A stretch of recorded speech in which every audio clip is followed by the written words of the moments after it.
আসসালামু আলাইকুম ওয়া রাহমাতুল্লাহি ওয়া বারাকাতুহু। সিলেটি অনলাইনের সকল দর্শক শ্রোতাবৃন্দ যে যেখান থেকে এই মুহূর্তে আমরা লগে যোগ দিচ্ছেন, ক্যামেরার পিছনে আমি আশিস সারওয়ার। ইনশাল্লাহ ডেসক্রিপশন বক্সের মাঝে আপনারা দেখতে পাচ্ছেন যে এই মুহূর্তে আমি লন্ডনের একটা সিটি থেকে আরেকটা সিটি থেকে রওনা দিচ্ছি। তো আজকে মনে করলাম যে রওনা দিয়ে যাওয়ার পথে লন্ডন শহরগুলোর যে লেআউট সেইটা, পাশাপাশি ড্রাইভিং কিছু রুলস এবং একটু সময় আপনার তোলাকে পাস করে যাইব ইনশাল্লাহ। তো একটু সময় আপনার লাইনত হোক, আমি কিছুক্ষণের মধ্যে হাইওয়ের মধ্যে যোগ দিব। একটু কমপ্লিকেটেড সিচুয়েশন আছে, তারপরে মাতিব, কারণ নিরাপত্তা সেফটি হইলে সবর আগে। আর যারা এই পর্যায়ে আপনারা লাইভে যোগ দিচ্ছেন, আপনারা লাইভটা একটু শেয়ার করবেন ইনশাল্লাহ। আজকে দেখাইমু আপনি তোরে যে বিশ্বের অন্যতম উন্নত একটা দেশ এই ইংল্যান্ড, তারই দুইটা সিটির অন্তর্বর্তী ড্রাইভ আমি করবো। এই মুহূর্তে আমি আসছি লুটনের যে লোকাল ট্রাফিক, লোকাল এরিয়া, সেটা অতিক্রম করছি, করিয়া এখন হাইওয়ে তুলছি। 50 মাইল স্পিড এই রাস্তার। এখানে যে স্পিডগুলো দেওয়া হয়েছে, আমরা ইচ্ছা করলেও স্পিডের উপরে যাইতে পারতাম না। এদেশের আইন কানুন, ট্রাফিক ল খুবই কঠোর। অবশ্য পৃথিবীর সব জায়গায় তো কঠোর, অনেক জায়গায় দেখা যায় বাংলাদেশের প্রেক্ষাপটেও যদি হই যে কঠোর হওয়া সত্ত্বেও আইন ঠিকই আছে, আইনের প্রয়োগ নাই। এক্সিস্টিং আইন আছে, প্লাস প্রতি বছর নতুন নতুন আইন প্রণয়ন হয়, কিন্তু এগুলো প্রয়োগ নাই। এদেশও 200, 250, 300, 400 বছর আগে যে সমস্ত আইনগুলা প্রণয়ন করা হয়েছে, সেই আইনগুলা যথাযথ প্রয়োগ করার মধ্য দিয়ে এদেশের সভ্যতারে আলহামদুলিল্লাহ এমনভাবে সেট আপ করা হয়েছে যে আজকে বিশ্বের বিভিন্ন দেশ থেকে মানুষ, বিভিন্ন ভাষাভাষী, বিভিন্ন গোত্র, বিভিন্ন ধর্মীয় চিন্তাধারা, বিভিন্ন মতভেদর মানুষ হওয়া সত্ত্বেও দেখা যায় আমরা এই দেশে সকলেই সুন্দরভাবে একটা সমাজবদ্ধ হইয়া বসবাস করি। যেমনটা বাংলাদেশে একটা শব্দ আছে যে একান্নবর্তী পরিবার, অর্থাৎ একই ভাতের পরিবার। যদিও আমরা কেউ এখানে একান্নবর্তী পরিবার নাই, কিন্তু আমি মাঝে মাঝে এই ধরনের উদাহরণ দিই। সুপ্রিয় দর্শক হল, এই যে সাইনগুলা মাথার উপরে আপনারা দেখলাম, মোটরওয়ের যখন এদেশে মোটরওয়ে হয়, আমেরিকা বা অন্যান্য দেশগুলো হাইওয়ে হয়, তো আমরা যখন ড্রাইভ করি কোনো একটা ডেস্টিনেশন যাইতাম চাই, উপরে সাইন থাকে। যেমন আমি আগে থাকতেও আমার পজিশন নিচে গিয়া আমি লন্ডন মুখা যাইব। আমি যদি ভুলে ডাইনর লাইনে যেতাম কি, তাইলে আমি এর অপোজিট দিকে গেলাম গেলে। যারা ড্রাইভিং করেন তারা বালা করে জানেন। আমি যেহেতু আপনাদের কমেন্টস দেখলাম না, সেই হিসেবে আমি মাঝতে মাঝতে আমার মনের মাঝে একটা আইব, আমি জানি কিছু প্রশ্ন আইব, আপনারা কিছু প্রশ্ন কোনো বাইরে করতে পারেন, এর কিছু আমি বেসিক আনসার অগ্রিম দিলাম ইনশাল্লাহ। আর ফোনেদি যেহেতু চাওয়া যাইতো না, ফোনেদি চাইলে গাড়ি অ্যাক্সিডেন্ট হতে পারে। আমি প্রথমে ড্রাইভিং ল, ফোনও কথাবার্তা খোয়া এবং ক্যামেরা ইউজ করার এদেশের যে আইন যেটা আছে সেটা একটু আপনি করে জানাই দিই। তাইলে হইব কিতা, অনেক ভাই সকল দেখা এবং মনে করতে পারেন যে আমি আইন ব্রেক করি, আইন ভাঙ্গিয়া আপনি করে লাইভ করিয়া দেখাইলাম। প্রথম বিষয় হইল কি, মোবাইল ফোনের প্রতি এদেশে একটা কঠোর নিষেধাজ্ঞা হয়ে গেছে গিয়া। 2008 সালের পর থেকে অলমোস্ট মোবাইল ফোন ব্যবহার করা কিন্তু বন্ধ হয়ে গেছে গিয়া।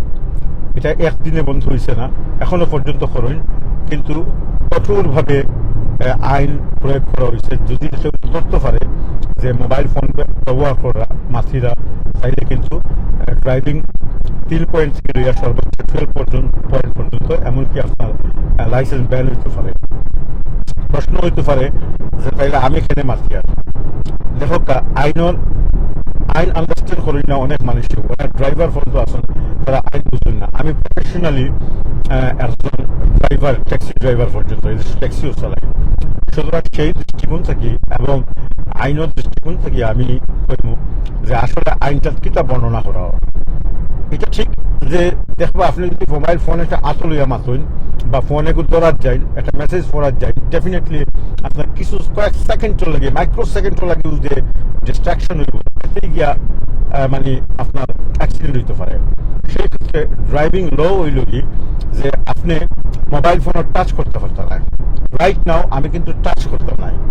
টাচ করলে বিভিন্ন ধরনের ক্যামেরা আছে, ক্যামেরা দূরে রাখি দরকার, ক্যামেরা আমি অত মনে করি না। মেইন বিষয় হলো আমি টাচ করাতে গেলে অনেক সময় আমি ডিস্ট্রাক্ট হতে পারি, আমার ডাইভার্সন হয়ে যেতে পারে, আমার যে মনোনিবেশ যেটা সেটা অন্যদিকে যাইতে পারে। সেই কারণে এটা অ্যালাউ আছে আপনি যদি ফোনটা একটা ইয়ের মাঝে রাখি দেন, ক্র্যাডলের মাঝে রাখি দেন, যেভাবে আমি আমার ওয়াইন স্ক্রিনের লগে লাগাইয়া একটা ক্র্যাডলের মধ্যে রাখিয়া তারপরে আমি ড্রাইভ করি। আর তাই এতটুকু আইন আছে যে আপনি এটা করতে পারবেন, কোনো অসুবিধা নাই। দ্বিতীয়ত হইল কি মাত, আপনার একটা হেডফোন মাইক্রোফোন সামথিং থাকা লাগবে যাতে আপনার ড্রাইভিংও কোনো ইয়ে হয় না। তো আমি মাইক্রোফোন ইউজ করিয়া অতটুকু মাতও মাতিয়ার যতটুকু মাত আমার প্রয়োজন। তবে উত্তম হইল কি যে আমরা যদি ড্রাইভিংরত অবস্থায় একেবারে না মাতি, তবে আইনি কোনো বাধ্যবাধকতা নাই। আমি আবারও কইলাম, মোবাইল ফোনে মাতাল লাগি আপনি আইন মান্য করিয়া একবারে সেফটিভাবে মোবাইল ফোনরে ক্র্যাডলের মাঝে ওয়াইন স্ক্রিনের লগে রাখিয়া আপনি আমি যেভাবে মাতিয়ার এইভাবে আপনারা মারতে পারবা, এতে কোনো আইনি বাধা বিপত্তি কোনো কিছু নাই। তবে রিকমেন্ডেড এবং বুঝার মতো বিষয় হইল কি যদি জরুরত না পড়ে তাহলে আমরা এটা না মাতাই উত্তম। আমি এখন যে মাতিয়ার আমার কোনো ডিস্ট্রাক্ট করতো নাই। এখন ধরো আমার একটা ফোন আইলো আমার ঘর থেকে, আমার বন্ধু বান্ধব, তখন আমরা জানি না অপর প্রান্তে যারা ফোনটা করবো তারা আসলে এখানে ফোন করে, এমন হইতে পারে একটা মৃত্যুর সংবাদ হইতে পারে, তাহলে কোনো উচ্ছৃঙ্খলতার সংবাদ হইতে পারে, জীবনের অর্থনৈতিক কোনো সংকট আসছে বা কোনো ধরনের বিপদগ্রস্ত হয়ে গেছেন, এমন কোনো সংবাদ আইতে পারে যে সংবাদটা আপনার আমারে কিতা করবো অনেকটা ড্রাইভিং থেকে কিছু সময় লাগে ডিস্টার্ব করলি। এই ড্রাইভিং অবস্থায় ফোন ব্যবহার করা এবং ফোনে মাথা না মাথাটাই উত্তম। এখন একটা জিনিস আপনার লক্ষ্য করোকা, আমি আছি ইংল্যান্ডের প্রথম মোটরওয়ে ওইটারে M1 মাঝে। এই মোটরওয়েটা আমি যাইলাম লন্ডনের দিকে, খুব একটা বেশি দূরে তোলা, আধা ঘন্টা 40 মিনিট লাগবো সিটির ভিতরে আমি ঢুকি যাইমুগা। লন্ডন থেকে এই মোটরওয়ে শুরু হয়েছে অল দ্য ওয়ে, এটা একবারে নর্থ পর্যন্ত গেছে, সবচেয়ে লংগেস্ট মোটরওয়ে হওয়া এটারে একবারে নর্থ পর্যন্ত গেছে। এটা অনেক লম্বা, যদি আমার ইনফরমেশন রাইট হয়ে থাকে, আর ভুল হইলে ক্ষমা করবা। অনেক সময় অনেকগুলা মোটরওয়ে তো নামে এবং ইনফরমেশন মিশ্র হইতে পারে, আর এগুলো তো কোনো যে প্রিপারেশন লইয়া স্টাডি করিয়া মাতলাম না, অভিজ্ঞতা থেকে মাতিয়া। এই মোটরওয়েটা এখন যে জায়গার মাঝে আছে, আমি 4টা লেন আছে, আমি কিন্তু লেফট হ্যান্ড লেনে ড্রাইভ করিয়ার, এটা হইল কি স্লো লেন খেলে ড্রাইভ করিয়ার, যেহেতু আমি আপনার লগে মাতিয়ার ইন্টারেক্ট করিয়ার, সেই কারণে আমি সেফ ইয়ের মাঝে আছি। সামনে আমি দেখতে পারলাম, আপনারাও দেখরা যে মাথার উপরে লাল সার্কেলের মাঝে ওয়ার্নিং সাইন আছে, এর মাঝে এই রোডটা 70 মাইল স্পিডের রোড, বাট এই যে সাইন দেখরা এর মাঝে লেখা দিলেছে 60 mile. So as soon as যেই মুহূর্তে এই মার্ক সাইনটা আমরা অতিক্রম করবো আর 60-র উপরে আমরা গেলেও ক্যামেরা টিকিট দেবো, অথবা পিছনে যদি মোবাইল বা হিডেন পুলিশ থাকে তাহলে তারা কিন্তু আমরা আটকাইব। সুপ্রিয় দর্শক সকল, যারা এই মুহূর্তে আমরা লোকে লাইভে যোগ দিচ্ছেন, আপনারা একটু লাইভটা শেয়ার করবা। আমি আজকে ট্রাফিক ল নিয়ে আলোচনা করবো ইনশাল্লাহ। আমি গেছিলাম লুটন একটা বিয়ার মাঝে, হঠাৎ করে আজকে সকালে একটা লাইভ দিছি আপনার ধরে, এরপর মনে হয়েছে একটা বিয়া। আমি বিয়া শেষ করি যখন আওয়ার পথে দেখলাম যে এনে প্রায় আধা ঘন্টার মতো সময় পাইমু বা একটু বেশি পাইমু, তাহলে আমি একটু লন্ডনের ট্রাফিক ল যারা ড্রাইভিং করেন অথবা যারা করেন না, আগামীতে লাইসেন্স নেওয়ার আশা করেন, অথবা যারা আগামীতে লন্ডন আইবা তারা লাগি এই মাছগুলো আমি মাতিব ইনশাল্লাহ। তো যারা এই মুহূর্তে আমরা লগে লাইভ যোগ দিচ্ছেন তারা দয়া করে লাইভটা শেয়ার করবা, আর কে কোন জায়গা থেকে লাইভটা দেখা আপনার তো নাম এবং আপনার তো অ্যাটলিস্ট নেটিভ এরিয়ার নামটা দিবা। এখন তো আর মেসেজ পড়া সম্ভব হইতো না, আমরা পরবর্তী লাইভও আপনার তোর মেসেজগুলো পড়বো। আমার দ্বারাও যদি কোনো ভুল হয়, আরেকটা জিনিস কইলে আমি 60 মাইল মারি আইতে 50 মাইল, তুই কিতা দেখার একটা দেখার যে আমি 70 মাইল স্পিডও পিছনে আমি 70 মাইল থেকে এক জায়গাতে এলে আমার 60 মাইল হয়ে গেছে গিয়া, এই আরেকটা পয়েন্ট অতিক্রম করছি যেন থেকে হয়ে গেছে কি 50 মাইল, সামনে কোনো হ্যাজার্ড থাকতে পারে কিন্তু না। আবার এইটার মধ্যে দেখা যে আমি আবার 60 মাইল হয়েছি। তো রাস্তার সার্ফেস যেটা সামনে কিতা ওইটা আমরা জানি না, ওই সাইনগুলো থেকে বুঝতাম পারবো যে আমি যে দিকে যে ডেস্টিনেশনে রওনা দিছি সেদিকে সাইনগুলা রাস্তার অবস্থাটা কিতা। তো যে কথা আসলাম, যারা মেসেজ দিবা বা গুরুত্বপূর্ণ কিছু তাহলে অবশ্যই আপনারা কইবা, আমরা পরবর্তী লাইভে এগুলো সংশোধন করার চেষ্টা করবো ইনশাল্লাহ। আর সংশোধনের কথা যখন আইলো তখন আমি 2টা সংশোধন করি।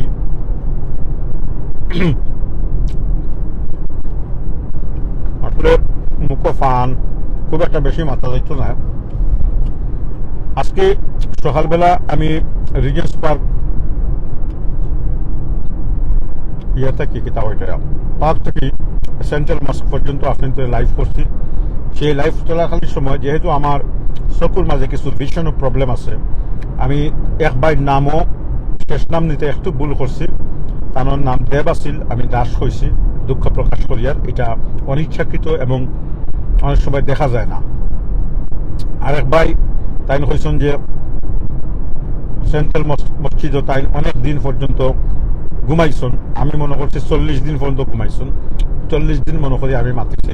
তো এই যে ছোটখাটো ভুলগুলা এগুলা ক্রমাগত আমরা তারা হয়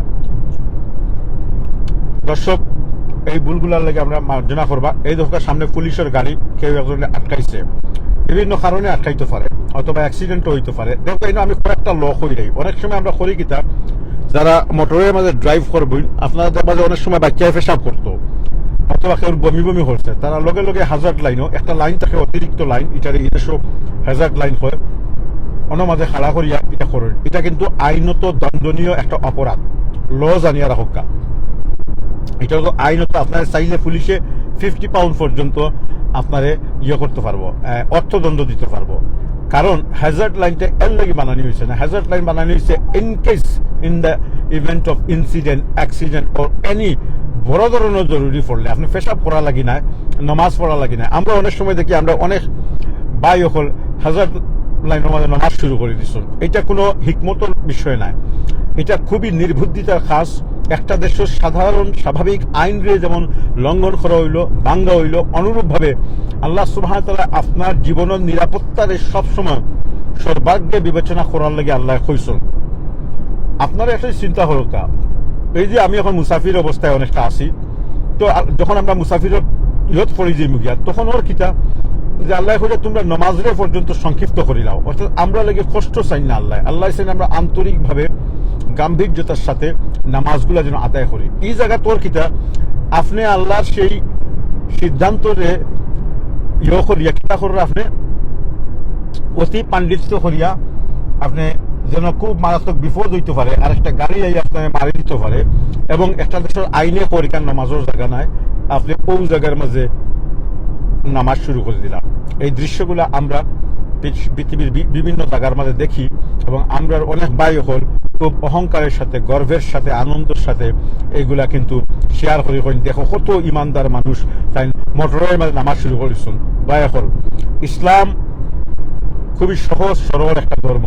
আল্লাহ সুবহানাহু ওয়া তাআলা মহাগ্রন্থ আল কোরআন এবং নবী পাক সাল্লাল্লাহু আলাইহি সাল্লামের অনুমোদন হাদিস দ্বারা আমরা জীবন কিভাবে চলতো, কিভাবে আমরা নিরাপদ থাকতাম, কিভাবে আমরা ইবাদত করতাম, কিভাবে আমরা আমাদের যাবত জীবন নিরাপদ রাখিয়া সামনের দিকে অগ্রসর হইতাম, এই সমস্ত জিনিস কিন্তু সুন্দরভাবে পুঙ্খানুপুঙ্খভাবে পরিপূর্ণভাবে হইয়া দিয়েছেন। আর যে কারণে কোয়া হয়েছে যে Islam is the complete code of life, একটা পরিপূর্ণ জীবন বিধান ইসলাম, কোরআন পরিপূর্ণ জীবন বিধান। এখন আমরা যদি কোরআন এবং হাদিসের থেকে গিয়া বাইরে বেশি বোঝার চেষ্টা করিলে, আমরা যদি নিজেরাই কিছু মন গড়া মস্তিষ্ক প্রসূত চিন্তাধারা এবং যেটা যে ইবাদত করার লাগে আল্লাহ একটা সীমা দিয়া দিচ্ছেন, সেই সীমা অতিক্রম করিয়া মনে করি যদি অতিরিক্ত ইবাদত করি লেব করার সময় আছে, এখন জায়গা আছে, ইনো মোটরের মাঝে নাই। তো এই জিনিসটা ওখানে কইলাম নাকি মোটরের আওয়াজ আজকে আসলে এগুলো কোনো টপিক থাকে না, কিন্তু মারতে মারতে মাত বার হয়ে যায়। যাই হোক, আপনারা সবাই সতর্ক থাকবা, সুন্দর থাকবা, যখন মোটরের ড্রাইভ করবা নিরাপদভাবে করবা। আমি 3 লাইনের এই মোটরের মাঝে দেখো শুরু থেকে নিয়ে সেই যে ফার্স্ট লাইনে উঠলাম, আমি আর সেকেন্ড লাইনও গেছি না, কারণ যেহেতু আমি মাতিয়ার, আমি চেষ্টা করি আর যতটুকু নিরাপদে আমি ড্রাইভ করি, আমি আমার গন্তব্য, আমার ডেস্টিনেশনে যাইতে পারবো। শত শত ভাই হয়তো এই মুহূর্তে আমার এই লাইফটা দেখলা। তো এই যে ইংল্যান্ডের মোটরওয়ে গুলা, এখন আমরা একটা ডার্কনেসের মাঝে ঢুকে গেছি, কি আর লাইট নাই। এটারও একটা হিকমত আছে, কিন্তু বুঝতে হইব। আমি অনেক সময় আমার দীর্ঘ মোটরওয়ে যেগুলো আছে 100, 200, 300, 400 মাইল, কোনো পার্শ্ববর্তী নগরী অতিক্রম করার পরেও এগুলা লাইট থাকে না। এর কারণ কি? অনেকগুলা কারণ আছে। একটা কারণ হইল কি, যে বৈদ্যুতিক বাতি জ্বালানোর মধ্যে দিয়া এই যে বিদ্যুতের যে অপচয় হয় সেটা রোধ করা, 1 নম্বর। 2 নম্বর হইল গিয়া গাড়িগুলার লাইট প্লাস আন্দারের লাইট, দুইটা লাইট মিলিয়ে কিন্তু বেশি আলো উজ্জ্বল হয়ে যায়, কি এতে দীর্ঘ সময় যখন আপনি ড্রাইভ করবা আপনার ভিশনের মাঝে প্রবলেম হইতে পারে। এটা হইল কি 2 নম্বর কারণ। সবচেয়ে বড় কারণ হইল কি, লাইট দেওয়া এবং লাইট তুলে নেওয়া, এই দুইটার মধ্য দিয়ে আপনার আমার একটা সার্বিক নিরাপত্তা, যেটার বিশ্লেষণ করতে গেলে অনেক দীর্ঘ সময়ের প্রয়োজন। আশা করি যারা ড্রাইভার আসুন তারা অবশ্যই বুঝতে পারলাম। স্পিড লিমিট হইল এদেশের সবচেয়ে গুরুত্বপূর্ণ। এদেশের আইন হইল কি, আপনি যে জায়গার মাঝে যে নির্দিষ্ট স্পিড দেওয়া হয়েছে সেই স্পিড যদি অতিক্রম করেন তাহলে আপনার 3টা পেনাল্টি পয়েন্ট, আর এটা যদি মারাত্মক হয় তাহলে 6টাও পাইতে পারেন। এমনও হইতে পারে যদি স্পিড লিমিট ক্রস করি আপনি অ্যাক্সিডেন্টের লগে ইনভলভ হন, তাহলে আপনার একটা লাইসেন্স তো যাইব, প্লাস আপনার আরো নানান ধরনের এফেক্ট পড়বো আপনার লাইফের মাঝে। এটার একটা ক্রিমিনাল অফেন্সের মতো অনেকটা দলিল। তো স্পিড কখনো আপনারা ওভার করবা না, কারণ স্পিড আপ করার মাঝে কোনো পুরুষ নাই, স্পিড আপ করার মাঝে কোনো ব্যাটাগিরি নাই। অনেকে মনে করেন আমি কত স্পিডে চালাইতাম পারি। আরে ভাই, ওই যে আমি লুটন থেকে আইতাম, দেখো আমার আশপাশে গাড়িগুলা 70 মারি যার, আমি কিন্তু 60 মারতাম। ওই যে গাড়িটা আমার ক্রস করে গেল, আমি হেও যাইবো সেম ডেস্টিনেশনও, কারণ এই রাস্তাটা গিয়া শেষ হয়েছে লন্ডনের লোকে। তো আমরা এই প্রত্যেকটা ইয়েও যাইবো, ওই জায়গাটা শেষ হইব, আমি যেন আইসে গিয়ে দেখা যাইব যে হে আমার থেকে বেশি হইলে 30 সেকেন্ড বা 40 সেকেন্ড, 1 মিনিটও নাই, এর বেশি যাইতে পারতো না, কারণ সামনে গেলেও তার আবার স্লো ডাউন হইব। তাইলে এই 1 মিনিট লাগিয়া আমরা ট্রেনে নিজের জীবনের এত ঝুঁকি নিতাম, ট্রেনে আমরা স্পিডিং গিয়া ধরা খেতাম, ট্রেনে আমরা লাইসেন্স খোয়াইতাম। আর লাইসেন্স খোয়ানি এবং ধরা খাওয়া তো বড় জিনিস না, যে কোনো সময় একটা মারাত্মক অ্যাক্সিডেন্ট হইতে পারে না, মারাত্মক অ্যাক্সিডেন্ট যে কোনো সময় হইতে পারে। তাই একটা গাড়ি আমরা যখন ড্রাইভার হিসেবে চালাই, তখন অ্যাক্সিডেন্ট হওয়া না হওয়া অনেকটা আপনার সতর্কতার উপরে। অনেকে আবার কইবা যে আল্লাহর হুকুম কখনোই মানুষের বন্দারে ক্ষতিকর বা ক্ষতিগ্রস্ত করার লাগে না। আল্লাহ মানুষকে পরীক্ষা করালে বিভিন্ন ভাবে পরীক্ষা করতে পারেন, কিন্তু আপনার নাই হুশ, আমার কি দোষ? আইন আছে, ল আছে, ট্রাফিক ল আছে, রোড নিয়ম কানুন আছে, কোন লাইনও চালাইতা, প্রত্যেকটা জিনিস দোয়া আছে। এখন আপনি যদি এটা ভাঙ্গিলেন, যেমন এই মুহূর্তে আমার হয়েছে, বা আমি জানি যে আমি সতর্ক অবস্থায় থাকতাম এবং কিন্তু ওভার স্পিড করতাম না। এখন যদি আমি খুব স্পিডে যাই এবং ডাইনে বাবু না দেখে হঠাৎ করি ও লাইন থেকে মুভ হইয়া সেকেন্ড লাইনও যাই, কিন্তু তো আমার পিছনে যে গাড়ি আছে এ বাধ্য হইয়া আমার মারি দিব, কারণ এও তো স্পিডের মাঝে। তাইলে এই আইন কানুনগুলো আমাদেরকে মানতে হইব, অবশ্যই আমাদেরকে মানতে হইব ইনশাল্লাহ। সুপ্রিয় দর্শক হল, আমি সারোয়ার আছি ক্যামেরার পিছনে। আমি আজকে লুটন গেছিলাম, যারা এই পর্যায়ে আমরা লোকে যোগ দিচ্ছেন, এবং লুটন থেকে রিটার্ন হওয়ার পথে আমি লন্ডনের যে হাইওয়ে ড্রাইভ করি, কিছুটা ডার্কনেস অবস্থায় আইসি, কয়েক মিনিটের ভিতরেই আমি সেন্ট্রালও ঢুকে যাবো ইনশাল্লাহ। আর সেন্ট্রালও ঢুকার পরে যখন ঢুকবো কোনো এক জায়গার মাঝে গাড়ি খাড়া করিয়া আপনার মেসেজগুলো আমি দেখবো, প্রত্যেকের মেসেজ যতটুকু সম্ভব করিয়া আপনার লগে ইন্টারাক্ট করিয়া আজকের মতো বিদায় নিব। সেই পর্যন্ত এতক্ষণ থেকে আমি কিছু রোড সেফটি আইনের কথা কোয়াত আসলাম, এই বিষয়ে আমি কন্টিনিউ করবো ইনশাল্লাহ। আর আমি আগেও করেছি যে আমি নিরাপদভাবে আইন কানুন মানিয়াও এই লাইফটা করিয়ার, যতটুকু আইনে বা ট্রাফিক আইনে যেটা আমার বৈধতা দিছে অতটুকুই।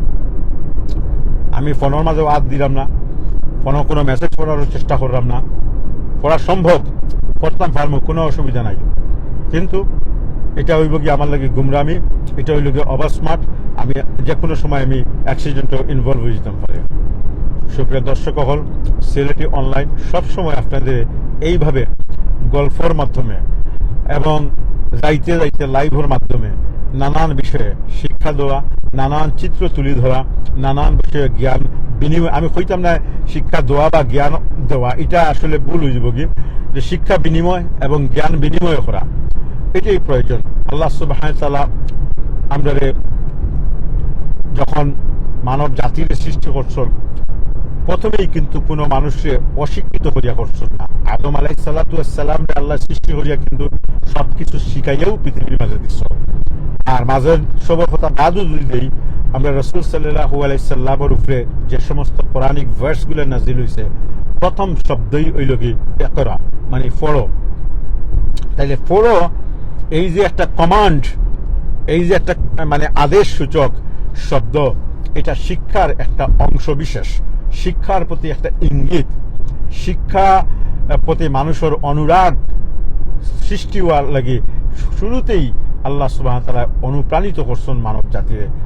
এছাড়া তো শিক্ষা বলতে কি তা আসলে আমরা ওই দেখো গাড়িগুলা কত স্পিডে যা, কেউ কেউ আমার ডাইনে বা ওয়ের দুদিক থেকে ইয়ে করি। তার আমি আগেও কইছি যে যার যার সেফ অবস্থানও আমরা থাকা প্রয়োজন। অনেকের সময় নাই, আমরা যখন এই যে যত ড্রাইভার হল যাইরা, কেউ হয়তো খাম শেষ হয়েছে তাড়াতাড়ি তার বাড়ি যেতে হইব, কেউ হয়তো নাইট শিফটও কাম করে, সে আরো দ্রুত গিয়ে তার খামো জব দিতে হইব।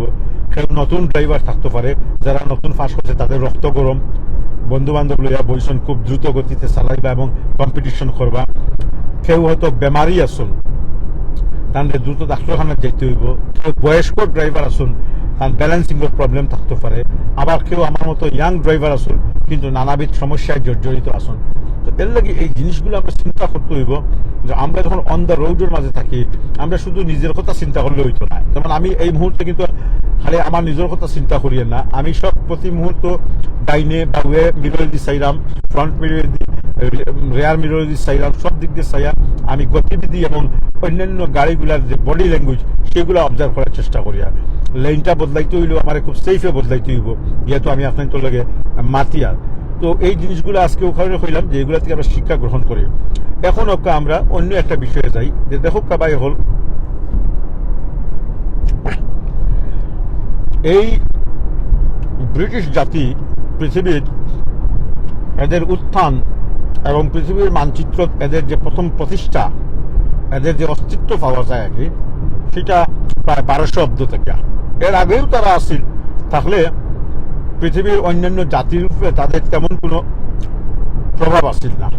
আরবরা ইবনে কাসির টাইনটানর আল বিদায়া ওয়া নিহায়ার মধ্যে লেখছো নাকি যে আরবরা এই ব্রিটিশ সকলের ফিরিঙ্গি জাতি হিসেবে জানতো।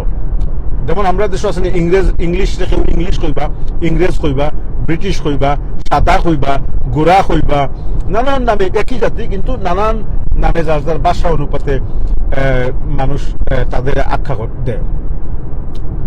আরব সমাজের কাছে এরা ফিরিঙ্গি নামে পরিচিত আছে, তারা এরা উচ্চারণ করতে পারত না।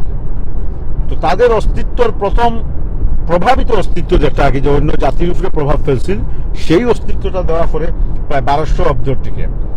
কোন সময় দেখো, সেই সময়টা পৃথিবীর ইতিহাসেও একটা মারাত্মক একটা সময় আছে। আপনারা নিশ্চয়ই চেঙ্গিস খানের নাম শুনছেন, হালাকু খানের নাম শুনছেন, বাগদাদের সভ্যতার কথা শুনছেন, মিশরীয় সভ্যতার কথা শুনছেন। মুসলমানরা তখন সারা বিশ্বের মাঝে এমন ভাবে বিস্তৃতি লাভ করছিল কি 1010 থেকে লইয়া 1130, 40 বা 50 পর্যন্ত তিনটা ক্রুসেড পর্যন্ত হয়েছিল। অর্থাৎ মুসলমানরা বাইতুল মুকাদ্দাস থেকে হটাইবার লাগে ক্রুসেড হয়েছে। খ্রিস্টান ইহুদি সবাই মিলিয়া ক্রুসেড গুলা করছে। একদিক দিয়া মিডল ইস্টের অবস্থা খুবই থমথমে আসিল, অন্য দিক দিয়া মুসলমানরা করলো কিতা এই সময় বিভিন্ন জায়গা, বিশেষ করে বাগদাদ আসিল সেই সময়কার সবচেয়ে গুরুত্বপূর্ণ একটা শিক্ষানগরী। বাগদাদের ইতিহাস, ঐতিহ্য, সংস্কৃতি এগুলো খুবই সমৃদ্ধশীল আছে। হয়তো যে সারা বিশ্বের মাঝে আজকে যেভাবে মানুষ অক্সফোর্ড, ক্যামব্রিজ, হার্ভার্ড এই সমস্ত ইউনিভার্সিটির জ্ঞান অর্জন লাগিয়া সেই যুগে সারা দুনিয়ার মানুষ বাগদাদ যাইত, কিন্তু কোনো কারণবশত মুসলমানের চরিত্রের বেশ কিছু অধঃপতন হয়, ইতিহাস থেকে আমরা জানতাম পারি। আর এই অধঃপতনের কারণে গিয়া তখন আব্বাসীয় খেলাফত আছিল। আব্বাসীয় খেলাফতের শুরুটা হয়েছে, খুব একটা বেশি দিন হয়েছে না, হঠাৎ করে দেখা গেল এমন এক জাতির আপনার উত্থান হইল, এরা কোয়া হয় মোগল হল। এরা ঝাঁকে ঝাঁকে পাখির মতো বাগদাদের উপরে হামলা করলো। কোনো ইতিহাস হয়েছে 30 লক্ষ মুসলমানদের আপনার এমন ভাবে কতল করা হয়েছে, রক্তে রঞ্জিত আছিল বাগদাদ। যতগুলা লাইব্রেরি আছিল সবগুলা ধ্বংস করে দেওয়া হয়েছে, যত ইতিহাস আছিল সব ধ্বংস করে দেওয়া হয়েছে। শেষ যে খলিফা মুনতাসিম বিল্লাহ আছিল এরা আটক করা হয়েছে। দীর্ঘ ইতিহাস। তো এইগুলা তো ইতিহাস যারা লেখে এটা মনে রাখতে হইব, যারা বিজয়ী হয় তারাই ইতিহাস লেখে, আর যারা পরাজিত হয় এদের ইতিহাস লেখার মতো মন মানসিকতা থাকে না। তো ইতিহাসের বিভিন্ন দৃষ্টিকোণ আছে। তো যেই সময় মঙ্গল হলের উত্থান হয়েছিল আর বাগদাদ ধ্বংস হয়েছিল হালাকু খানের আক্রমণে আর কি, ঠিক ওই সময় ইংরেজরা উত্থান হয়েছে। কিন্তু আব্বাসীয় খেলাফতের শেষের দিকে যখন দেখছে যে আর কোনো পথ নাই, তখন কিন্তু ইংরেজগুলো শরণাপন্ন হওয়া হয়েছে। তখন ইংরেজরা ইউরোপ সহ বিভিন্ন জায়গায় তারা শিক্ষা, সংস্কৃতি, বিভিন্ন ধরনের উদ্ভাবন, চিকিৎসা সব তার দিক দিয়ে খুব উন্নত আছিল। তখনও তেমন যুদ্ধ বিগ্রহ তারা লাগছে না। ওই যে যুদ্ধ বিগ্রহে তাদের মধ্যে যেমন স্ক্যান্ডালেভিয়ান যে সমস্ত দেশ আছে, সুইডেন, নরওয়ে, ফিনল্যান্ড, এগুলার মাঝে সেই পূর্বযুগ একটা জাতি বাস করত। তারা তার মধ্যে মাইর হইত। এরাই কিন্তু একসময় ইংল্যান্ড দখল করছে, পরে সভ্যতার মূলকে তারা ইংলিশ জাতিতে রূপান্তরিত হয়েছে। কিন্তু একটা জিনিস লক্ষণীয়, আমরা মঙ্গলদের দিকে যাইলাম না, যে এই ইংরেজরা যখন উত্থান হইল তারা এমন কিছু জিনিস আবিষ্কার করলো, পৃথিবীর চমক দিল। প্রথমত তারা এমন একটা সিভিলাইজেশন, এমন একটা সভ্যতার জন্ম দিল যে সভ্যতা এখনো পর্যন্ত এক্সিস্ট করে। আর আমার দৃঢ় বিশ্বাস আগামী কয়েক বছর পর্যন্ত এই সভ্যতাই বহাল থাকবো। একটা সময় 1200 পরে 16 শতাব্দীর দিকে ইস্ট ইন্ডিয়ান কোম্পানি নামক একটা কোম্পানি যখন বাংলাদেশে হয়, ইংরেজ হলো। এর আগে পর্তুগিজরা আসছিল, অন্যান্য জাতিরা আসছিল, আর তারা তেমন সুবিধা করতে পারছে না। ইংরেজরা যখন আইলো, দেখো এই সময় পোস্ট অফিস, রেলওয়ে, যত স্থাপনা, যত উন্নয়ন করছে, এখনো পর্যন্ত এগুলা কিন্তু রয়ে গেছে।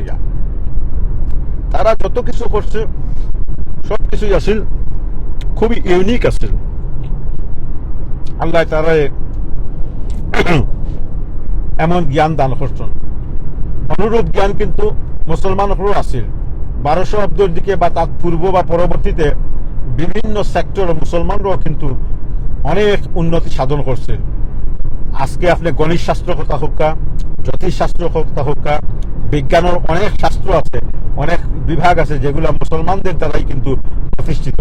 কিন্তু কালক্রমে এই মুসলমানদের এই আইডেন্টিটি, এই ইতিহাস, এই আবিষ্কার, এই উদ্ভাবন, এগুলোর কিতা করা হয়েছে, ছিনাইয়া নেওয়া হয়েছে।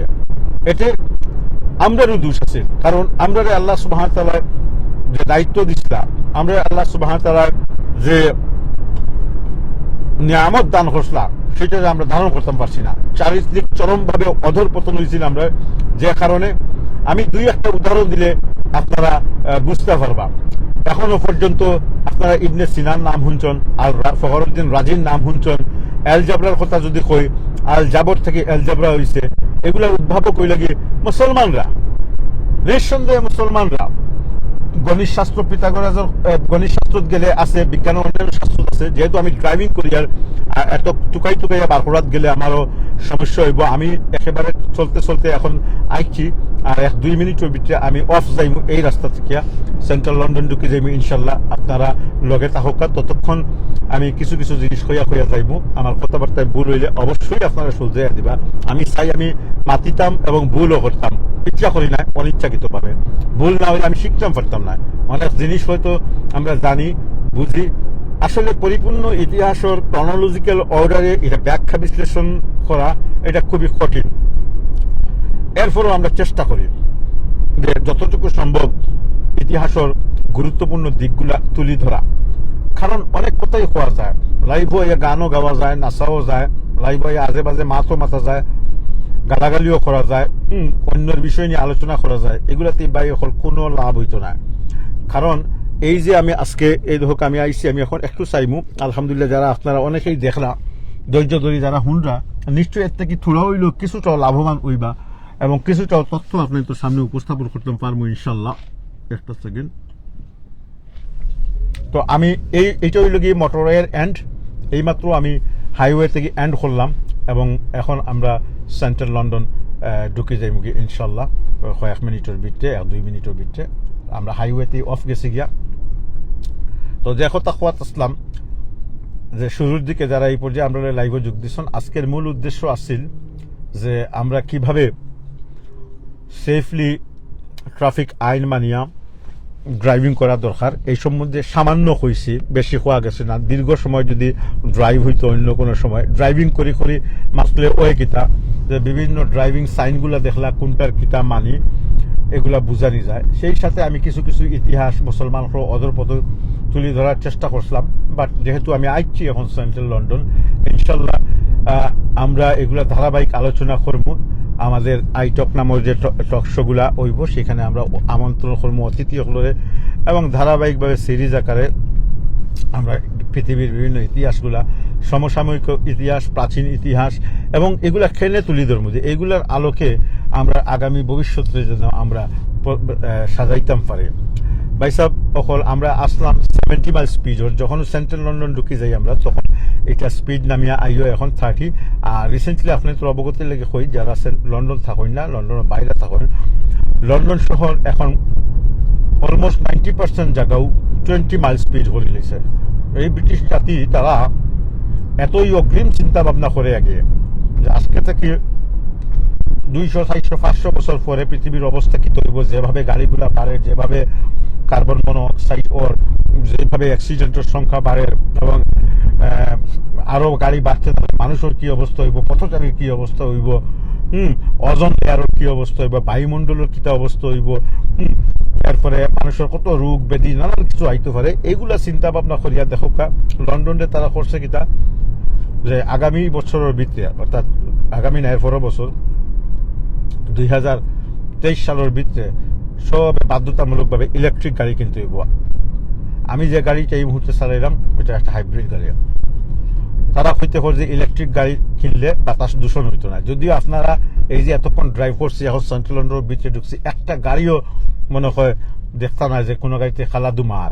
ডিজেলের গাড়ি তো অলমোস্ট এই দেশে গেট রিড অফ হয়ে গেছে কি, তারা ডিজেলের গাড়িগুলা একেবারে ইয়ে করে লেগেছে।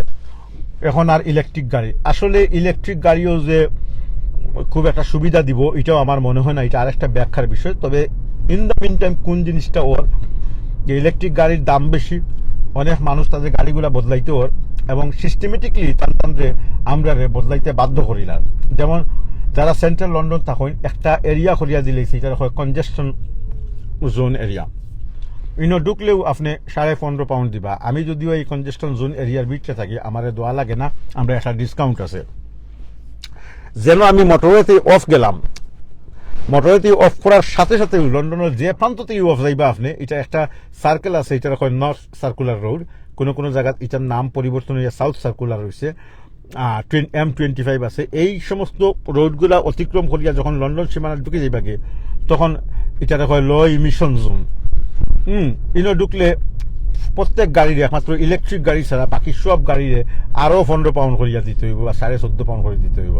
তো এখন লুটন থেকে একজন মানুষ, আমি যেন থেকে আইলাম আগে, সেখান থেকে একজন মানুষ যদি আমার বাসা চাইতে হয় আর তার গাড়ি যদি ম্যাচিং না হয়, তার গাড়ি যদি উন্নত মানের গাড়ি না হয়, ইলেকট্রিক গাড়ি না হয়, হাইব্রিড গাড়ি না হয়, তাইলে কিন্তু তাদের 35 পাউন্ড দিয়া তো ঢুকা লাগবো। আর না হয় তাই করে গিয়া ফাইন দিবা আরো 130 পাউন্ড।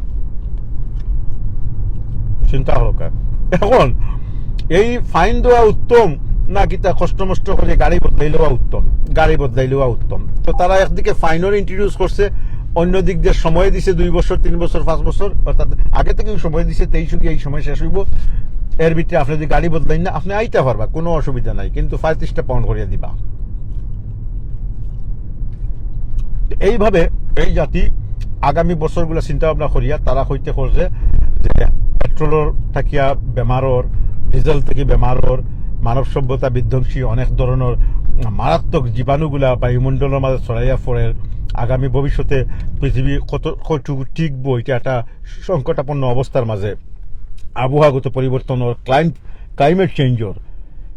এখন আমরা অপর প্রান্তে আরেকটা গবেষণা করে দেখছি, যারা বিজ্ঞানের ছাত্র, বিজ্ঞান নিয়ে যারা গবেষণা করে, তারা কইরা যে ঠিক আছে দরিয়া নিলাম যে পেট্রোল ডিজেল এগুলা ক্ষতি করবো, তো ইলেকট্রিকে যে ক্ষতি করতো না এটা কি কোনো প্রমাণ আছে? এখন দেখা যায় যে ইলেকট্রিকে আরো মারাত্মক ক্ষতি করবো, এটা থেকে ইলেকট্রোম্যাগনেট রেডিয়েশন যেটা সেইটা ওই যাব গিয়ে, এইটা খুব বেশি যখন ইলেকট্রিকের গাড়ি হয়ে যাব গিয়া, আপনি তো আমরা যখন এক্সরে করি, সিটি স্ক্যান করি, এমআরআই করি, যত বড় বড় হসপিটালগুলো চিকিৎসা বা এগুলা করি, এগুলা কিন্তু একদম রের দ্বারা হয়, এগুলা ইলেকট্রিক থেকে এই রেগুলো উৎপন্ন হয়। এগুলার বালা যেমন দিক আছে, সাইড এফেক্টও আছে, পার্শ্ব প্রতিক্রিয়ামূলক আছে না? অবশ্যই আছে। তো এখন গাড়িতেও যদি ইলেকট্রিক ব্যবহার করা হয়, এটা তো ইলেকট্রিক প্রথমে প্রডিউস করবো, এটারে আলাদা মেশিন আছে, আবার এই ইলেকট্রিকটা আবার যাইব গিয়ে, এটা তো রইতো না, গাড়ি যখন চলবো এটা স্পেন্ড হইব, এটা তাইলে যার হই, এটা তো হোক বায়ুমণ্ডল বাতাসের মাঝে গিয়া মিশি যার গিয়া। তো এর লাগি এটা ও কারণে কইলাম কি বায়ু হল এই দুনিয়া একদিন ধ্বংস হয়ে যাব গিয়া। আর আল্লাহ রাব্বুল আলামিনে কোরআনে সুস্পষ্ট ভাবে কইছুন, যা কিছু আমরা উপরে বিপদ আপদ বালা মুসিবত যা কিছুই আয় সবকিছুই আমরা নিজস্ব কামাই করা। আর পৃথিবীর ধ্বংস হওয়ার লাগি প্রথম বিষয় হইল কি, আল্লাহ কইছেন যে আমি সৃষ্টি করছি, আমি একদিন ধ্বংস করে দিব। আর মানুষগুলা একদিন কবর থেকে কবরগুলা মানে খুলিয়া দেওয়া হইব, মানুষ খবর থেকে বার হইব কিয়ামতের ময়দানে সব রে নগ্নপদ অবস্থায়, নগ্নপদ, আমি আবারও কইলাম নগ্নপদ অবস্থায়, কোনো কাপড় চুপড় থাকতো না, কোনো কিছু থাকতো না, নগ্নপদ অবস্থায় আমরা কিয়ামতের ময়দানে মহান রব্বুল আলামিনের দরবারে হাজির হইব, যার যার কৃতকর্ম লইয়া। সেই দিন কেউর কোনো ক্ষমতা থাকতো না। আপনারা ফরঞ্জন সূরাগুলা ফরঞ্জন, সূরা নাবা ফরঞ্জন, সূরা ইনফিতার ফরঞ্জন, সূরা মুলক, সূরা ইয়াসিন, এই সমস্ত এই বিষয়গুলা নিয়ে বিশদভাবে বর্ণনা করা হয়েছে যে কিভাবে কিয়ামত হইব। এখন কিয়ামতের লগ্নে এর আগে মানুষই এই জন্য পরিস্থিতিগুলা ক্রিয়েট করব যে মানুষ নিজেরাই নিজেদের ধ্বংসের অনেকটা কারণ হয়ে দাঁড়াইব। এই যে এখন দেখো পৃথিবীর কত কিছু ঘটে, যে কোনো কোনো জায়গাতে আমরা দেখবা যে বিজ্ঞান খোঁজে অনেক জায়গার ভূমিকম্প, এরপরে সাইক্লোন এগুলা বৃদ্ধি পাইব। এক তো আল্লাহর গজব আকারে বৃদ্ধি পাইব, আর দুই নম্বর হইল গিয়ে মানুষ যেভাবে পাহাড় পর্বত কাটা শুরু করছে, মানুষ যেভাবে পৃথিবীর অভ্যন্তর ভাগ যেটা এটারে আপনার খনন করা শুরু করছে, এতে করে পৃথিবী তার ভারসাম্য হারাই যায়। আর পৃথিবী যে তার ভারসাম্য হারার এর সুস্পষ্ট প্রমাণ হইল গিয়ে কোরআনে করিম মধ্যে আল্লাহ সূরা গাশিয়ার মাঝে সুস্পষ্টভাবে কইরা যে আমি পাহাড়গুলারে বানাইছি এগুলা পেরেকের মতো যাতে জমিনকে ইয়ে করে রাখে, দিনরে বানাইছি যাতে আমরা মানুষ কাজকর্ম করতে পারে, রাত্রে আমি বানাইছি যাতে মানুষ আরামায়েশ করতে পারে, ঘুমাইতে পারে, আসমান বানাইছি যাতে মানুষের উপরে ছাদ থাকে। এগুলো তো কোরআন হইয়া দেয়। তা আমরা যদি এগুলারে আল্লাহর যে বিপদ, আল্লাহর যে ভয়াবহ কিয়ামত সেটা হওয়ার আগেই আমরা এটা হাসিল করব। আর কিয়ামতের সবচেয়ে বড় জিনিস হলো কি, কিয়ামত কখন হইব আল্লাহ সুবহানাহু ওয়া তাআলা ছাড়া কেউ কাছে এই এলিমটা নাই। তবে হ্যাঁ, কিছু কিছু সিমটম দিয়া দেওয়া হয়েছে, সেই বিষয়ে আমাদের আলেম ওলামা আসুন, আমরা সিলেটি অনলাইনের মাঝে অনেক বাইয়াখল আসুন, অনেক জ্ঞানী বাইয়াখল আসুন। ইনশাল্লাহ আপনারা চাইলে এবং নাও চাইলে আমরা আপনাদের কাছে জোর করিয়া হইল কিছু বালা জিনিস তুলে ধরার চেষ্টা করবো ইনশাল্লাহ, আল্লাহ সুবহানাহু ওয়া তাআলা তৌফিক দিলে। বাইয়াখল অনেকক্ষণ মারতে আসলে আমরা যখন মাত শুরু করি এক টপিক থেকে আরেক টপিকের যাই গিয়ে, এটার মাঝে কল্যাণ আছে, সারা দিন মাথা যাইব, সারা রাত মাথা যাইব, সপ্তাহের পর সপ্তাহ বিভিন্ন টপিক নিয়ে আলোচনা করা যাইব। আল্লাহ সুবহানাহু ওয়া তাআলা আপনার আমার মাঝে এই ধরনের প্রতিভাও দান করছেন, বহু মানুষকেও দিচ্ছেন, আমরা মাঝে অনেক বাইকল আসুন মাথা ফেলবা। কিন্তু লাভ কিতা যদি এই মাতগুলো আমরা একটু নিজে না শুনি বা মনোযোগ সহকারে যদি আমরা আমল করতাম না পারি। আমল হইলে কি সবচেয়ে বড় জিনিস। আবাদতের ক্ষেত্রে আপনি কত বেশি আবাদত করা সেটা মুখ্য নয়, সেটা গৌণ মুখ্য নয়। মুখ্য গৌণ হইল কি যে আপনার আবাদত যদি কম হয় আপনি কতটুকু গম্ভীরভাবে সেই আবাদতটা করছেন। আল্লাহ রাব্বুল আলামিন সূরা বাকারার মধ্যে সুস্পষ্টভাবে কইয়া দিলেছেন, তোমরা আমারে ডাকো নামাজ এবং গম্ভীর্যতার সাথে। এক নম্বরে নামাজ মানি নামাজ পড়া না। আমরা অনেক ভাই অনেক সময় খালি কই নামাজ পড়ো। আরে ভাই এটা একটা আবাদত। নামাজ যে নামাজের এটা শুধু ফোড়া বলতে আমরা যেটা বুঝি যে মুখে মুখে ফোড়া না, এটা অন্তর দ্বারা আল্লাহরে স্বীকার করিয়া আল্লাহর সান্নিধ্য যাওয়ার লাগি, নৈকট্য প্রাপ্তির লাগি একটা আরাধনার মতো, এটা আধ্যাত্মিক ভাব ক্রিয়েট করার মতো। তখন গিয়ে আপনার নামাজ হইতে পারবা। আল্লাহ কইলেন ওয়াস্তাইনু বিসসাবরি ওয়াসসালাতি ওয়া ইন্নাহা লাকাবীরাতুন ইল্লা আলাল খাশিঈন। আমার যদি ভুল হইয়া থাকে, আমি কোনো আলেম নাই, আমারে ক্ষমা করবা, কিন্তু আমি এই আয়াতের অর্থ হইল কি, তোমরা আমারে ডাকো নামাজের মাধ্যমে এবং কিতার মাধ্যমে ধৈর্য সহকারে। দুইটা জিনিসের কথা কোয়া হয়েছে। আবার আল্লাহ কইলা যে এই দুইটা জিনিস অত্যন্ত কঠিন, এটা সহজ নয়। নামাজ আদায় করা, নামাজের মাঝে বাপ গাম্ভীর্যতা আনা সহজ বিষয় নাই। শয়তান আপনার মাঝে ওয়াসওয়াস করবো। আল্লাহ আমাদের বালা কাজের পাশাপাশি মন্দ কাজের দিকে দাবি তো যাতে না হইতাম পারি বা হইতাম পারি, শয়তান ক্রিয়েট করে দিচ্ছেন, কিন্তু নিয়ন্ত্রণ আমরা এত, শয়তানের এত নাই, আপনার আমার এত নিয়ন্ত্রণ। আল্লাহ নিজে কইলেন যে নামাজ এবং গাম্ভীর্যতার সাথে আমাদের দেখা, আমার সান্নিধ্য পাওয়া, আমার নৈকট্য পাওয়া অত্যন্ত কঠিন কাজ। তবে আল্লাহ শেষের দিকে কিতা হয়েছেন ইল্লা আলাল খাশিঈন, অর্থাৎ তাদের লাগি নাই যারা খুব মানে আল্লাহরে ডরায়, আল্লাহ ভীতু যারা, ভীরু যারা, তারা লাগে। তাইলে আমরা প্রথম শর্ত হইল কি যে আমরা আল্লাহ ভীরু হই, আল্লাহরে ডরাই। আল্লাহরে ডরাইতে হইলে আস্তা দিন কোরআন পড়িয়া, কোরআনে হাফিজ হইলে আপনি আল্লাহরে ডরাইতে নাই। এলা বহু নতিজা আছে, বহু জিনিস আমি পৃথিবীর মাঝে দেখাইতাম পারবো আপনার আশপাশে ডাইনে বাবুয়ে। বহু কোরআনে হাফিজ সকল আসুন বেফ হতে গেছুন গিয়া, তার অন্তরের মাঝে কোরআন ঢুকছে না, আল্লাহর ভীতি ঢুকছে না। মুখস্থ করার মধ্য দিয়ে আপনি জান্নাতও যাইতে পারতেন না। এটা একটা পজিটিভ গুণ হইতে পারে। কোনো মানুষ আছে কোরআন কোনো সূরা পড়তেও পারে না, হে আলিফরা পড়তে পারে, আল্লাহর এত ডরায় কোন রকম মুখস্থ বিদ্যা দিয়ে নামাজ পড়ি যায়, তার মর্যাদা আরো বেশি। এই ধরনের যারা যারা আমলবিহীন জ্ঞানী যারা, তাদের থেকে যারা আমল আলা জ্ঞানী, তাদের মর্যাদা আল্লাহ সুবহানাহু ওয়া তাআলার কাছে অনেক অনেক বেশি। কোয়ান্টিটি নাই, কোয়ালিটির মাধ্যমে আপনি আমি কিতা করতে হইব যে আল্লাহর নৈকট্য সান্নিধ্য এবং আল্লাহর সাথে কথোপকথন করতে হইব। ভাই হল আমার কথা হয়তো আপনারা হুনরা আমি দেখতাম পারি না। আমি এইমাত্র আইয়া সেন্ট্রাল লন্ডন ঢুকে গেছি গিয়া, 2-1 মিনিটের ভিতরে কোথাও আমি গাড়ি পার্ক করবো এবং আজকের আলোচনা শেষ করবো। আমি খুবই আবেগে আপ্লুত হয়ে গেছি গিয়ে, এবং আপনাদের উপস্থিতি, আপনারা যারা হুনরা, এইমাত্র আমি দেখলাম যে আলহামদুলিল্লাহ সুম্মা আলহামদুলিল্লাহ, যে ভাই ওখানে হুনার মতো ইয়া আছে। একটা সময় আছিল যে আমরা ফেসবুকের মাঝে আইয়া একে মাতের পর মাছ মাতিয়া গেছি, কিন্তু হুনরা মানুষ আসিল না। এখন হুনরা মানুষ আসুন, এটা একটা ইবাদত। এই যে আমি মাতিছি এটা ইবাদত, এই যে আমি মাতিছি আমি দিনের দায়ীর একটা কাজ করছি, আলহামদুলিল্লাহ। আর আপনারা শুনছেন, এটা দ্বারা আপনারা সমানভাবে সওয়াব অর্জন করছেন। আল্লাহ সুবহানাহু ওয়া তাআলা আপনার আমার সকলের জন্য সঠিকভাবে চলার জ্ঞান দান করেন। আর জীবন চলার পথে যত প্রতিকূলতা, যত প্রতিবন্ধকতা আইব, আমরা যেন সবকিছুই মহান আল্লাহর উপর ভরসা করিয়া। এখন এই আল্লাহ সুবহানাহু ওয়া তাআলারে এক এক জাতি এক এক নামে চিনে, ডাজন্ট ম্যাটার, এটা কোনো ম্যাটার নাই। যে নামে চিনেন, আল্লাহ 99টা নাম তো আল্লাহ কোরআন কইয়াও দিলেইছন। যে নামে ইচ্ছা আপনি তাদের ডাকুকা, আল্লাহটা একটা ইউনিক নাম। অন্যান্য জাতিগোষ্ঠীও তারা যারা একশ্বরবাদে বিশ্বাসী, এক ঈশ্বরে বিশ্বাসী, যারা তাওহীদে বিশ্বাসী, তাদের কাছে অন্য নাম আছে। দেখো আল্লাহ সুবহানাহু ওয়া তাআলা মানুষের ভাষা এবং গোত্র আলাদা করে দিচ্ছেন। এটা জরুরি নাই যে আমরা আরবি ভাষায়ও মাথা লাগবো আর আরবি ভাষায় সপ্তাহ করতে হইব। যদি আমরা আরবি জানি, আমরা নবী সাল্লাল্লাহু আলাইহি সাল্লাম রে আল্লাহ সুবহানাহু ওয়া তাআলা আরব জাতির কাছে পাঠাইছেন। এর আগর যত নবী আসলা, অনেক নবী যাদের নাম আমরা কোরআনও পাইছি, কেউরে হিব্রু ভাষায় পাঠাইছেন, কেউরে আরামি ভাষায় পাঠাইছেন। আরবি নাই, কারণ যে জনপদর মানুষের যে ভাষা আছিল সেই ভাষা অনুপাতে আল্লাহ সুবহানাহু ওয়া তাআলা নবী হলরে পাঠাইছেন। কেনে? কারণ কিতা? একটু চিন্তা করুক, কারণ কিতা? কারণ একটাই, যে আল্লাহর তো ইচ্ছে হইল কি যে ও মানুষগুলোর হেদায়ত করতা। এখন যদি রাসূল সাল্লাল্লাহু আলাইহি সাল্লাম রে আরবি ভাষায় না পাঠাইয়া তাহলে আরামীয় বা হিব্রু ভাষায় পাঠাইতা, আরব জাতীয় তাহলে বুঝলো এনেনি। বুঝতে বুঝতেও আল্লাহ রসুলের যে 23 বছরের নবুয়তের জীবনের আরো 23 বছর গেল গিয়ে ভাষা বুঝতে বুঝতে। তো এর লাগি এই জায়গার ভাষাটা হইল কি মুখ্য, ভাষাটা হইল কি ইম্পর্টেন্ট। কিন্তু আরবের বাইরে যারা আজমি বা আমরা আছি, আমরা লাগি আরবি ভাষাটা অত ইম্পর্টেন্ট কোনো কিছু না। কোরআনের কারণে গিয়া, কোরআন যদি আমরা পড়িতাম, বুঝতাম, আরবি ভাষায় নাজিল হয়েছে, এটা সৌন্দর্য, এটার মাধুর্যতা রয়ে গেছে কি, কিন্তু সব সময় যে আমরা খালি সব কথা শব্দগুলো যে আরবি উচ্চারণ করতে হইব, এটা একটা কনফিউজ আমি দেখি।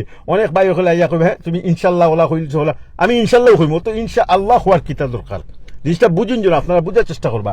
সব ভাষার গুরুত্ব মর্যাদা আল্লাহ সুবহানাহু ওয়া তাআলা দিয়া দিছেন। আপনার যে ভাষা আছে ওই ভাষায় আপনি আল্লাহর ডাকুকা, আর যদি পারেন আপনি সুন্দরভাবে প্রমিতভাবে আরবি ভাষার উচ্চারণ করতে পারেন, আলহামদুলিল্লাহ বালা।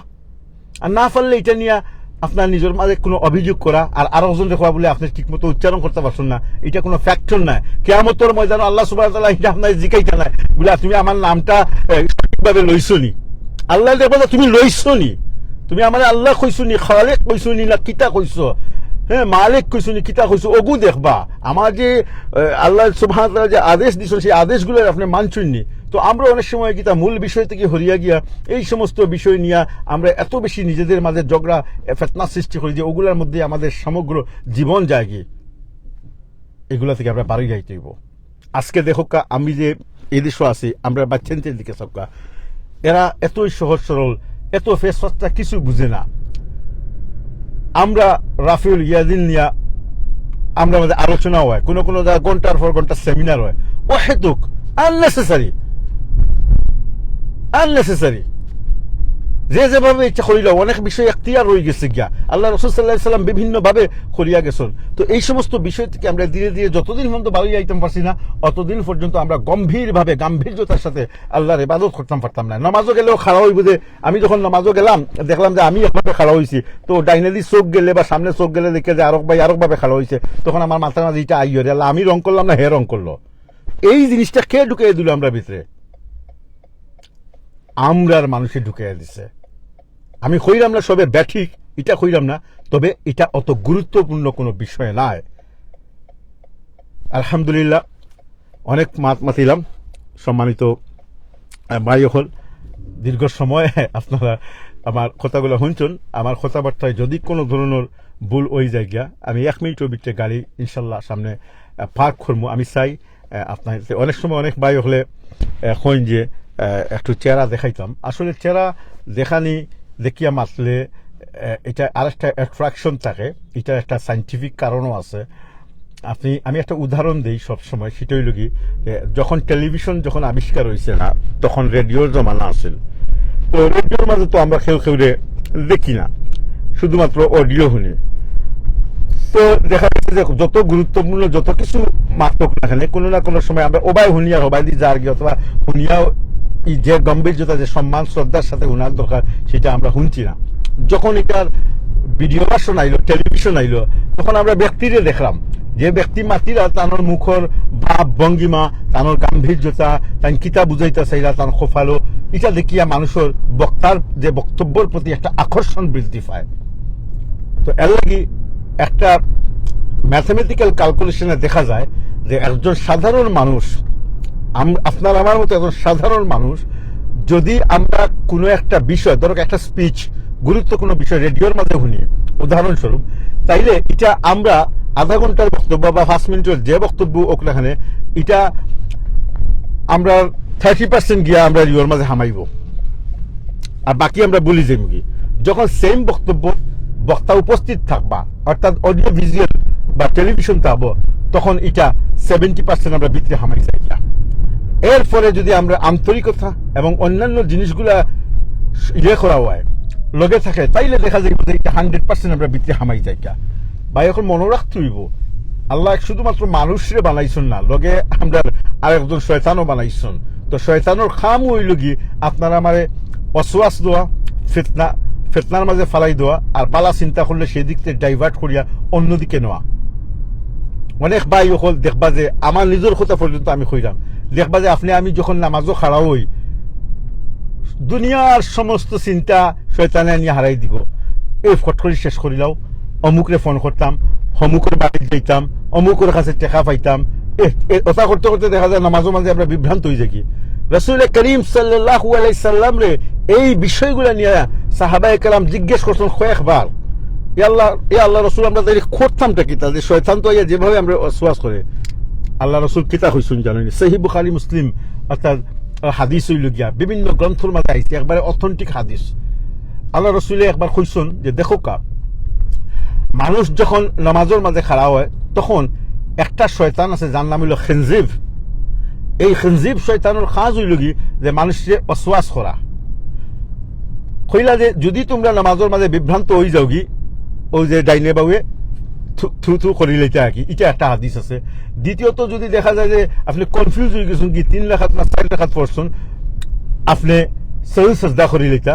বিশেষ করে এই বিষয়গুলো নিয়ে পরবর্তীতে ওলামায়ে কেরাম হলে নানান ধরনের ইজমা কিয়াসের ভিত্তিতে অনেক সমাধান দিচ্ছেন। আমরা হয়তো এক একজন এক এক ধরনের মাযহাবের অনুসারী, কোনো অসুবিধা নাই, সবই আমরা আলেম। যার কাছে যে মাযহাবের যে মন্তব্যটা ভালো লাগে আপনারা সেইভাবে করি লইবা। মূল বিষয় হইল কি যে মনে রাখতে হইব আমরা প্রত্যেকটা বালা কাজের লাগি যেমন ফিরিস্তা নিয়োগ করে দেওয়া হয়েছে কিতা করিয়া না করিয়া ক্যালকুলেশন করতে, অনুরূপভাবে আমাদের মন্দ কাজগুলা যাতে বৃদ্ধি পায় সে লাগি আল্লাহ সুবহানাহু ওয়া তাআলা শয়তান নিয়োগ করে দিলেছেন। আর এই দুই নিয়োগের মধ্য দিয়েই আপনার আমার মানুষ জাতির পরীক্ষা, এর মধ্যে যারা আমরা তুলনামূলকভাবে যাদের কর্মকাণ্ড, যাদের ওজনের পাল্লা যেদিকে বাড়ি হইব সেই দিক দিয়েই ওজন করিয়া আল্লাহ সুবহানাহু ওয়া তাআলা আমরা রোজ কিয়ামতের ময়দানও আইয়া দিবা। সুপ্রিয় দর্শক হল, আমি একটু আইছি এখন, অবশ্য আমি একটু কমেন্টগুলো দেখিলেই প্রায় অনেক সময় আমরা আলোচনা করলাম, কথাবার্তায় ভুল হইলে ক্ষমা করে দিবা। আমরা লগে সবশেষে তুতিউর রহমান যোগ দিচ্ছেন, আজিম উদ্দিন যোগ দিচ্ছেন, আলহামদুলিল্লাহ। আমরা আজকের যে আলোচনাগুলো করছি খুবই গুরুত্বপূর্ণ আছিল। এই 1 ঘন্টায় আপনারা অনেকেই এটা শুনছেন, আমি নিজেরে মনে করি আলহামদুলিল্লাহ কই, আমি আল্লাহ সুবহানাহু ওয়া তাআলার শুকরিয়া আদায় করি যে এত অনেকটা গুরুত্বপূর্ণ বিষয় নিয়ে আমরা আলোচনা করছি। সাকুল মিয়া কইরা আসসালামু আলাইকুম। ওয়ালাইকুম সালাম, সিলেট লালাবাজার থেকে দেখরা।